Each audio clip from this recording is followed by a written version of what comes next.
Alright, now Mary's asking us to make 8 gallons of fruit punch that's 35% fruit juice. So I know what my total's going to be. It's 0.35 of the 8 gallons.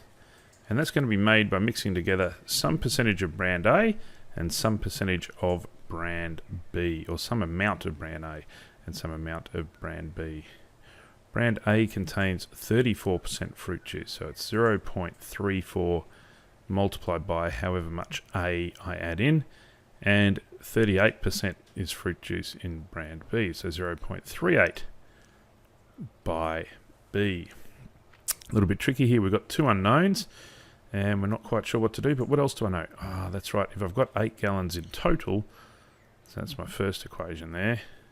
I also have another equation over here, A plus B is equal to 8. Oh, so I can replace A with 8 minus B. And let's do that substitution into the first one. So now I have 0.35, 5 times 8 equals 0.34, and I'm replacing A with 8 minus B plus 0.38B. Oh, this is okay. 8 times 0.35, 7, 14, 28, that's 2.8. And that's going to equal 8 by 0.34, I guess that's 2.72. Hopefully that works out right. So 2.72 minus 0.34B plus 0.38B. Subtracting the 2.72 from each side, I'm going to have 0.08 is equal to 0.04B. Final step, divide by 0.04, and I'm going to have 2 equals B. Therefore I need 2 gallons of brand B, and substituting that into equation 2,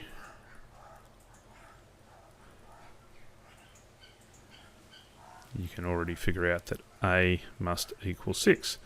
Therefore Mary needs, or you need, 6 gallons of brand A and 2 gallons of brand B. And that will help her make her 35% fruit juice. Very particular, isn't she? Probably could have got away with just one of them. Imani and Stephanie each improved their yards by planting rose bushes and geraniums. They bought supplies from the same store. Imani spent $72 on 6 rose bushes and 5 geraniums. Here's my first equation. 6 rose bushes plus 5 geraniums cost us $72. What about Stephanie? Maybe it's Stefani. 3 rose bushes and 6 geraniums was a total of 57. That's my second equation. Well, if I multiply this one by 2 so I can get the coefficient of R the same, that's the same as 6R plus 12G equals 114. So now I want to do 2 times equation 2 minus equation 1. You can do all the setting out, or you can just do it from here. 6R minus 6R is nothing. 12G minus 5G, that's going to be 7G. 114 minus 72, 28, 38, 42. So therefore each geranium was costing $6. Let's substitute that back into equation 2 and find out what R was equal to. Let G equal 6 in equation 2. Therefore 3R plus 6 times 6 equals 57. 3R, I'm going to subtract, that's 36. Subtract 36 from each side. 3R equals 21. R equals 7. And therefore a nice little sentence, something along the lines of 1 rosebush costs... a bit messy there. 1 rose bush costs $7, and 1 geranium costs $6. And you're done. Question 10. The plane travelled 756 miles to Fort Worth and back. We don't know where it started. It started at S. It went to Fort Worth, and that distance was 756 miles, and then it came all the way back again. The trip there was with the wind, and it took 9 hours. So, what do we do about speed and distance and time? Our speed, this is the way I remember it, kilometres per hour or metres per second. Oh, that's a distance divided by a time. Now, the distance is going to be constant, so in each case, the speed times time should be equaling the distance. That's the sort of formula I want to use here. So let the plane speed be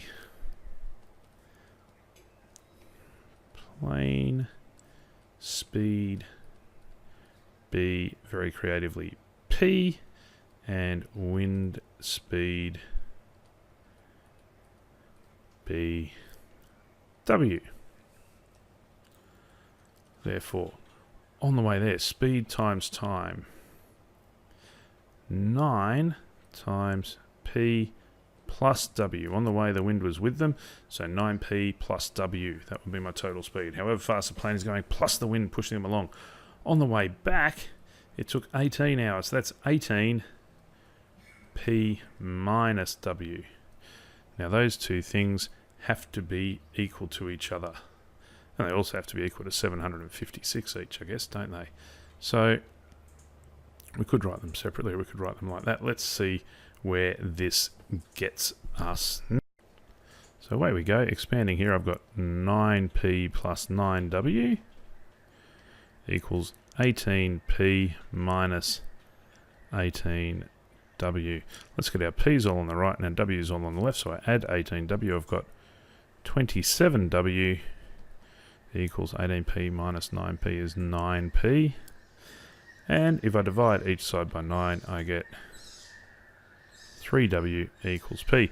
So the plane is 3 times the wind speed. Now we can substitute that into either the going there equation or the going back equation and figure it out from there. So let's go from here. Therefore, instead of having 9P plus W, I'm going to have 9 3W plus W, and that's going to equal 756. So that's 4W in there, so that's 36W when I multiply by the 9 equals 756. That gives me W equals 21. And therefore we know that P equals 3 times the wind speed, which was 21. P is going to equal 63. Now this was in miles and hours, so find the speed of the plane in still air and the speed of the wind. So miles per hour for each of those. You could write a nice little statement at the end saying exactly that. Let's have a look at 101. The sum of the digits of a certain 2-digit number is 10. Reversing the digits decreases the number by 18. What is the number? Now, when you're dealing with digits and numbers, you need to think about place value. We've got units and we've got tens. So if I let the digits be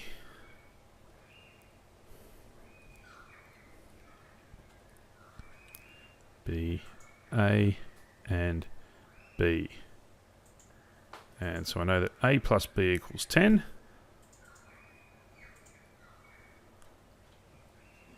And I know that if reversing the digits decreases the number by 18.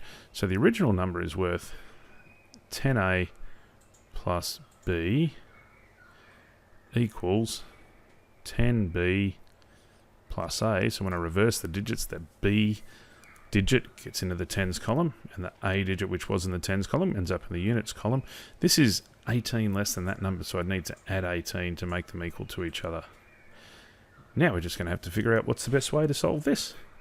Well, let's simplify it first. I'm going to have 9A minus 9B equals 18.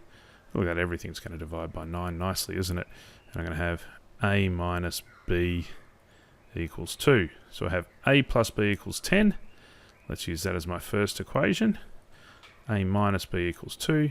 That's my second equation. If I add those two together, what am I going to get? I'm going to get a plus a is 2a. B minus b is going to cancel. 2a equals 12. A equals 6. Therefore, if a and b make 10, b would have to equal 4. Does that make sense? Let's just write out the numbers and see. What is the number? So the number we said, it should be AB, so that's 64. If I reverse the digits, 46 is 64. 46 plus 18. Yes, it is. So you're pretty sure you got it right there. Oh, right at the tail end now. One more of these, and then we're just on to a few trig ratios. The senior classes at High School A and B planned separate trips to the State Fair. School A rented 8 vans and 1 bus with 163 students. So there's my first equation. 8V plus 1B equals 163. That's the total carrying capacity of each. High School B filled 9 vans, 9V and 2B, 2 buses, and that was 235. Every van had the same number of students in it as did the buses. How many students can a van carry? How many students can a bus carry? We should have defined V and B first. Let V equal the number of students a van can carry, B equal the number of students a bus can carry. But you're doing well to sit through this many videos already. All right, I'm going to multiply this first equation by 2 because then I'm going to have the same coefficient for B. So I'm going to have 16V plus 2B equals 326. And if I just rewrite this one underneath, 9V plus 2B equals 235. A little bit of subtraction is going to eliminate B and help us solve for V. 16 minus 9, that is 7V left over. 65, 75, 85, 91. 7V equals 91. Dividing through by 7 and we get V equals 13. Each van holds 13 students. So let's substitute that back into the first equation.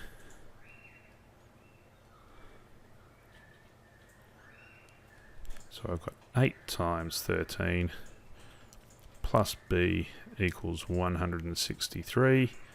80 and 24, 104. So B equals 163 minus 104 is 59.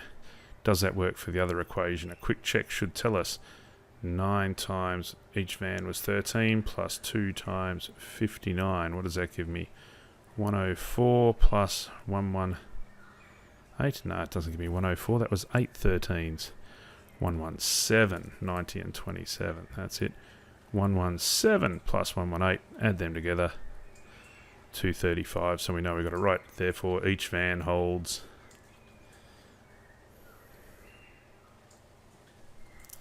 13 students, and each bus holds 59 students. And we're done. All right, let's leave that there. We'll come back with some trigonometry for the last little bit. Great work.